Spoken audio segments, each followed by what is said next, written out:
आप देख रहे हैं न्यूज नाउ 24/7 ताज़ा खबरों के लिए हमारे साथ बने रहें। केंद्रीय गृह मंत्री और सहकारिता मंत्री अमित शाह ने 10,000 नवगठित बहुउद्देशीय प्राथमिक कृषि ऋण समितियों, डेयरी और मत्स्य पालन सहकारी समितियों का उद्घाटन किया। अमित शाह ने प्रत्येक पंचायत में सहकारिता के महत्व पर जोर देते हुए कहा, प्राथमिक सहकारी समितियां देश के त्रिस्तरीय सहकारी ढांचे को मजबूत करने में महत्वपूर्ण भूमिका निभाएंगी। साथ ही कहा कि ये प्राथमिक कृषि ऋण समितियां बहुआयामी होंगी, जो पारंपरिक बैंकिंग और ऋण से परे कई तरह की सेवाएं प्रदान करेगी। अमित शाह ने कहा, हर पंचायत में सहकारिता को किसी न किसी रूप में काम करना चाहिए और अगर कोई हमारे देश के त्रिस्तरीय सहकारी ढांचे को सबसे अधिक मजबूती दे सकता है तो वो हमारी प्राथमिक सहकारी समितियां हो सकती हैं और इसलिए हमने पहला निर्णय लिया कि 2 लाख पैक्स का गठन किया जाएगा। अमित शाह ने कहा, सरकार ने पैक्स को बहुआयामी बनाते हुए कई सुविधाओं को जोड़ा है।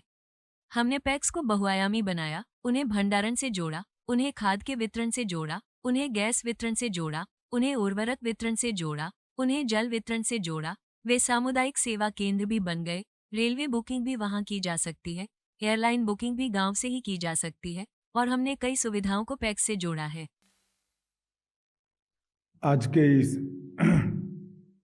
बहुत महत्वपूर्ण और शुभ कार्यक्रम में मेरे साथ मंच पर उपस्थित श्री राजीव रंजन सिंह जी,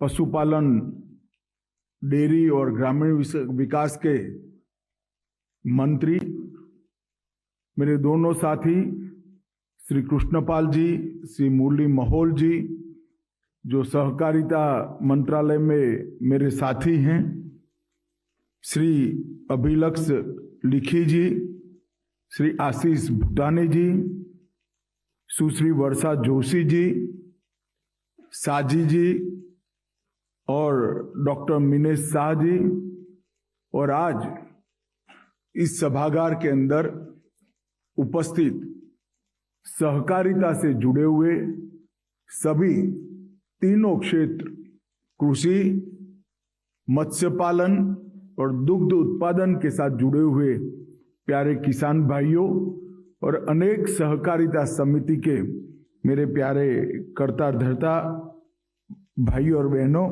आप सभी को नमस्कार और बहुत बहुत बधाई देकर मैं मेरे बात की शुरुआत करना चाहता हूं। मित्रों, आज 2 महापुरुषों की जन्म जयंती है। मदन मोहन मालवीय, जो आजादी के महान सेनापति रहे और बनारस हिंदू विश्वविद्यालय के स्थापक कुलपति भी रहे। मालवीय जी एक प्रकार से आजादी की लड़ाई के सभी लब्ध प्रतिष्ठित सरस्वती पुत्रों में अपना अग्रिम स्थान उनका था। मालवीय जी ने भारत की आजादी, भारतीयता, भारत की संस्कृति और हिंदू धर्म को हमेशा चेतना देने के लिए आजीवन काम किया। आज इस अवसर पर मैं भारत रत्न मदन मोहन मालवीय जी को, जिनको गांधी जी महामना मालवीय कहते थे, उनको हृदय पूर्वक श्रद्धांजलि देता हूं। आज अटल जी की भी जन्म जयंती है। अटल जी ने इस देश की संसद में 5 दशक तक, आपको यह वीडियो पसंद आया हो तो इसे लाइक करें, हमारे चैनल को सब्सक्राइब करें। सरकार में हो, जनता की आवाज, भारत की आवाज, भारत की संस्कृति की आवाज बनकर मुखर पर सरकार का और संसद का मार्गदर्शन किया। और जब वो प्रधानमंत्री बने, उन्होंने अनेक विध नई शुरुआतें की, जिसके कारण भारत आज की ऊंचाइयों को प्राप्त कर सका है। भारत को आणविक शक्ति बहुत साहस के साथ देने का काम अटल जी ने किया। कारगिल के युद्ध का विजय में भी सिद्धांत छोड़े बगैर देश की भूमि का एक एक इंच इसके लिए संघर्ष करने का सिद्धांत प्रस्तापित किया। ट्राइबल भाइयों बहनों के लिए अलग मंत्रालय बनाया। इस देश में स्वर्णिम चतुर्भुज मार्ग, जब देश के अंदर इंफ्रास्ट्रक्चर को प्रायोरिटी ही नहीं थी, तब स्वर्णिम चतुर्भुज मार्ग की शुरुआत करी। देश के सभी गांवों को स्टेट हाईवे के साथ जोड़ने के लिए प्रधानमंत्री गांव सड़क योजना का शुरुआत किया और पहली बार देश की सभी भाषाओं को महत्व देकर भाषाओं के लंबे जीवन के लिए संरेखित प्रयास करने का काम अटल जी ने किया। मैं आज इस मौके पर अटल जी को भी मनपूर्वक श्रद्धांजलि देना चाहता हूं। आज महान स्वतंत्रता सेनानी श्री राजगोपालाचारी जी, राजा जी की भी पुण्यतिथि है। राजा जी देश में बहुत कम हुए आर्ष द्रष्टाओं में से एक थे। हमारे वेद, वेदांत, उपनिषद, ब्राह्मण ग्रंथ और अनेक प्रकार के पुरातन साहित्य के ज्ञाता थे और संविधान की रचना में भी राजा जी का बहुत बड़ा योगदान रहा। पहले भारत के नागरिक हो ऐसे गवर्नर जनरल बने, गृह मंत्री भी बने, तमिलनाडु के मुख्यमंत्री भी बने और अनेक विविध क्षेत्रों में उनकी बहुमुखी प्रतिभा ने देश को आगे बढ़ाने का काम किया है। मैं आज राजा जी को भी मनपूर्वक श्रद्धांजलि देना चाहता हूं। मित्रों, आज अटल जी की जयंती के दिन पर और 100वीं जयंती के दिन पर आज 10,000 नई बहुउद्देशीय पैक्स, डेयरी और मत्स्य सहकारी समितियों का शुभारंभ होने जा रहा है। ये सिर्फ योग नहीं है। संविधान में 97वां संशोधन अटल जी के समय में ही आया और बहुत समय से कोर्ट हाशिए में पड़ी सहकारिता को अटल जी फिर से चर्चा में लेकर आए और आज अटल जी के जयंती पर ही हम 10,000 नए पैक्स, डेयरी और मत्स्य सहकारी समितियों का शुभारंभ कर रहे हैं। वो हम सब के लिए आनंद का विषय है। मैं आज मत्स्य पालन, डेयरी और सहकारिता विभाग के सभी अधिकारियों को, उपस्थित सभी राज्य सरकार के मुख्यमंत्री, सहकारी मंत्री, ये सभी को भी बहुत बहुत बधाई और साधुवाद देना चाहता हूं। इसी जगह पर 19 सितंबर 24 को हमने एसओपी बनाई थी। आज 86वां दिन है। 86 दिन में 10,000 पैक्स रजिस्टर्ड होने का काम हमारा समाप्त हुआ।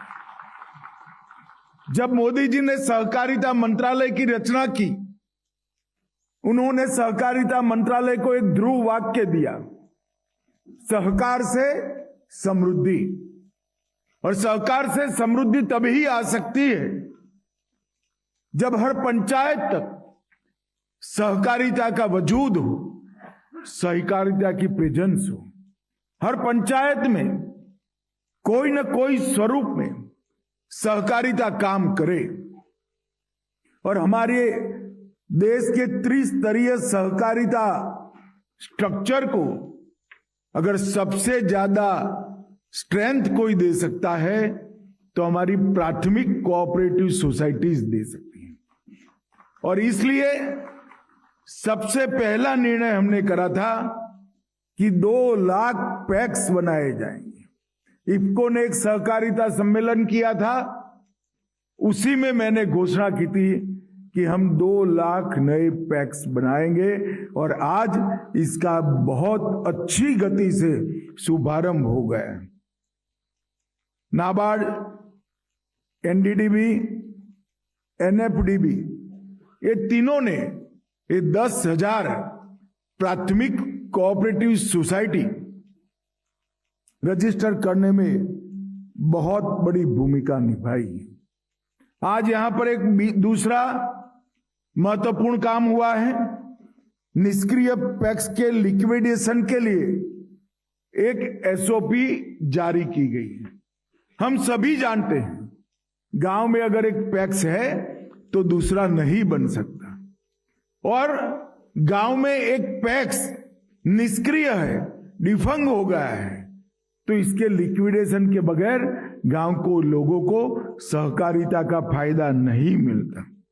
इसलिए हमने एक निष्क्रिय पैक्स के लिक्विडेशन के लिए एसओपी जारी की है, जिसके माध्यम से कम 15,000 गांवों में नए पैक्स खोलने का रास्ता प्रशस्त हो जाएगा। हमने एक प्रशिक्षण मॉड्यूल भी बनाया है, क्योंकि सहकारिता मंत्रालय बनने के बाद सबसे बड़ा काम हमने किया सभी पैक्स का कंप्यूटराइजेशन करने का, और कंप्यूटराइजेशन के आधार पर पैक्स के साथ 32 प्रकार की नई नई गतिविधियों को जोड़ने का काम किया। पहले पैक्स सिर्फ शॉर्ट टर्म एग्रीकल्चर फाइनेंस देने का काम करते थे, अब पैक्स डेयरी भी बन सकता है, डेयरी पैक्स भी बन सकती है, पैक्स मत्स्य उत्पादन करने वाली कोऑपरेटिव समिति भी बन सकती है, और मत्स्य उत्पादन करने वाली समिति पैक्स भी बन सकती है। तो हमने पैक्स को मल्टी डायमेंशनल कराया, उनको भंडारण के साथ जोड़ा, खाद के वितरण के साथ जोड़ा, गैस के डिस्ट्रीब्यूशन के साथ जोड़ा, उनको फर्टिलाइजर डिस्ट्रीब्यूशन के साथ जोड़ा, जल वितरण के साथ जोड़ा, ये कम्युनिटी सर्विस सेंटर भी बने, वहां रेलवे का भी बुकिंग हो सकता है, एयरलाइन का भी बुकिंग गांव से ही हो सकता है, और ढेर सारी सुविधाओं को हमने पैक्स के साथ, प्राथमिक डेयरी के साथ और प्राथमिक मत्स्य सहकारी समिति के साथ जोड़ने का काम किया है। अब कंप्यूटर भी आ गया, सॉफ्टवेयर भी मिल गया, अनेक विध योजनाएं भी बन गई, मगर ट्रेन मैन पावर नहीं है तो ये सब कर नहीं सकते। इसलिए हमने एक प्रशिक्षण मॉड्यूल का भी यहां पर अनावरण किया है, जो पैक्स के सदस्य और कर्मचारी दोनों को संपूर्ण प्रशिक्षित करने का काम करेंगे। मैं आज यहां से राज्यों के मुख्यमंत्री और सहकारिता मंत्री ऑनलाइन जुड़े हुए हैं, ढेर सारे पैक्स के कर्ता धर्ता डिस्ट्रिक्ट कोऑपरेटिव बैंक के चेयरमैन भी जुड़े हुए हैं। उन सबको भी आग्रह करना चाहता हूं कि प्रशिक्षण मॉड्यूल हर डिस्ट्रिक्ट कोऑपरेटिव रजिस्ट्रार की जिम्मेदारी बने, और पैक्स के सेक्रेटरी का और पैक्स के कार्यकारिणी के सदस्यों का अच्छा प्रशिक्षण हो जाए, इसके लिए आप प्रयास करिए। 10 सहकारी समिति को रुपे केसीसी माइक्रो एटीएम इसका वितरण किया गया, और ये अभियान आने वाले दिनों में हर प्राथमिक डेयरी को हम एटीएम देने के लिए आगे बढ़ने वाले हैं। माइक्रो एटीएम और रुपे केसीसी कार्ड हर किसान को आने वाले दिनों में बहुत कम खर्च के अंदर उनको जब ब्रिज फाइनेंस चाहिए तब वो देने का काम करेगा। पैक्स के विस्तृतीकरण के लिए हमने फिजिबिलिटी, रिलेवेंस, वायबिलिटी और वाइब्रेंसी, ये चारों चीजों का ध्यान रखा है। 32 कामों को जोड़कर इसको फिजिबल भी बनाया है और वायबल भी बनाया है। गांव के अंदर सीएससी जब पैक्स बन जाता है गांव के हर नागरिक को पैक्स के अंदर आना कंपलसरी हो जाता है, हमने इसकी रिलेवेंसी भी बढ़ाई है। जब आप गैस के वितरण का काम करते हो, भंडारण का काम करते हो, पेट्रोल के वितरण का काम करते हो, तो आपकी वाइब्रेंसी ऑटोमेटिकली बढ़ जाती है। और पैक्स मल्टीपर्पज होने से पैक्स का आयुष्य भी लंबा होने की पूरी संभावना है। ये बहुउद्देशीय कार्यक्रम है। इससे किसानों और ग्रामीण अर्थव्यवस्था को आर्थिक रूप से सशक्त बनाने का एक मजबूत प्रयोजन होगा। कंप्यूटराइजेशन और टेक्नोलॉजी से पारदर्शिता आएगी, ट्रांसपेरेंसी आएगी, सहकारिता का जमीनी स्तर पर एक्सपांशन होगा, महिलाओं और युवाओं की रोजगारी का माध्यम पैक्स बनेगा, कृषि संसाधनों की सरल उपलब्धि पैक्स सुनिश्चित करेगा और इसके साथ साथ 3 नई राष्ट्रीय कोऑपरेटिव के साथ जुड़कर पैक्स इनके ऑर्गेनिक उत्पाद, इनके बीज की खेती और एक्सपोर्ट तीनों के साथ जुड़कर किसानों की समृद्धि के रास्ते भी खुलेंगे और सामाजिक और आर्थिक समानता भी आएगी। क्योंकि मॉडल बायलॉज जो बनाए गए हैं, इसमें हमने बहनों की, दलितों की और पिछड़ों की, आदिवासियों की भागीदारी सुनिश्चित कर दी है। इससे सामाजिक समरसता भी अपने आप बढ़ने वाली है। मित्रों, ये सारे नए पैक्स निष्क्रिय न हो, इसलिए अभी से ये ट्रेनिंग प्रोग्राम का एसओपी का हिस्सा नए पैक्स बने, ये बहुत जरूरी है। और मैं आज आपको कहने आया हूं कि हमने जो लक्ष्य रखा है 2 लाख पैक्स का 5 साल में गठन, मैं आपको बताता हूं 5 साल नहीं लगेंगे। 5 साल के पहले ही हम 2 लाख पैक्स का गठन कर देंगे। एक 3 माह के अंदर ही हमने 10,000 पैक्स करे और इसका कार्य वितरण भी हो गया है। चरण 1 में नाबार्ड 22,750 पैक्स बनाएगा। चरण 2 में नाबार्ड 47,000 पैक्स बनाएगा। एनडीडीबी चरण 1 में 56,500 प्राथमिक डेयरी बनाएगी। चरण 2 में 46,500 डेयरी बनाएगी और एनएफडीबी 6,000 मत्स्य सहकारी समिति प्रथम चरण में और 5500 सहकारी समिति दूसरे चरण में करेगी और 25,000 पैक्स ऑनलाइन जो मेरे साथ उपस्थित है राज्य भर के सहकारी क्षेत्र के डिपार्टमेंट करेंगे। मित्रों, मैं मानता हूं कि अब तक 11,695 नई मॉडल बायलॉज के साथ प्राथमिक समिति रजिस्टर हुई है। ये हमारे लिए बहुत उत्साहवर्धक समाचार है और मैं विश्वास व्यक्त करता हूं कि 2 लाख पैक्स देखते देखते रजिस्टर हो जाएंगे। इसके बाद फॉरवर्ड और बैकवर्ड लिंकेज के माध्यम से किसानों की उपज विश्व के बाजार में पहुंचाना बड़ा सरल हो जाएगा। मशरूम, मधुमक्खी पालन और प्राकृतिक खेती जैसे कई नए आयामों को हम पैक्स के साथ जोड़ने में सफल होंगे। आगे हम स्थानीय सप्लाई और डिमांड को देखते हुए प्रोसेसिंग यूनिट्स का भी कोऑपरेटिव में एक स्ट्रक्चर बनाना चाहते हैं। दरिया के अंदर जाकर मछुआरा मत्स्य पालन, मत्स्य संपदा कलेक्ट कर सके, इसके लिए भी उनको फाइनेंस करना चाहते हैं। NCEL, NCOL और BBSSL, ये तीनों हमारी राष्ट्रीय सहकारी समितियां किसानों को सपोर्ट करने के लिए तैयार खड़ी है। मुझे आनंद है कि 2025 के अंतर्राष्ट्रीय सहकारिता वर्ष में मनाने का शुभारंभ होते ही आज हमारे सहकारिता के परिवार में बहुत अच्छी वृद्धि करने का हमने काम किया है। मेरे साथी लल्लन सिंह जी, दोनों MOS, नाबार्ड और मत्स्य पालन के डिपार्टमेंट और डेयरी डिपार्टमेंट को, NDDB को भी, और सभी राज्यों के सहकारिता मंत्री, मुख्यमंत्रियों को इस मौके पर मैं बहुत बहुत धन्यवाद देना चाहता हूं। आप सबके सहयोग के बगैर ये संभव नहीं था और आगे का लक्ष्य भी आपके सहयोग से ही हम सुनिश्चित कर सकेंगे, इसका मुझे विश्वास है। फिर से एक बार विशेषकर ग्रामीण किसानों को और मेरी दूध उत्पादन करने वाली माताओं बहनों को बहुत बहुत बधाई, शुभकामनाएं। वंदे मातरम। भारत माता की जय। आपको यह वीडियो पसंद आया हो तो इसे लाइक करें, हमारे चैनल को सब्सक्राइब करें।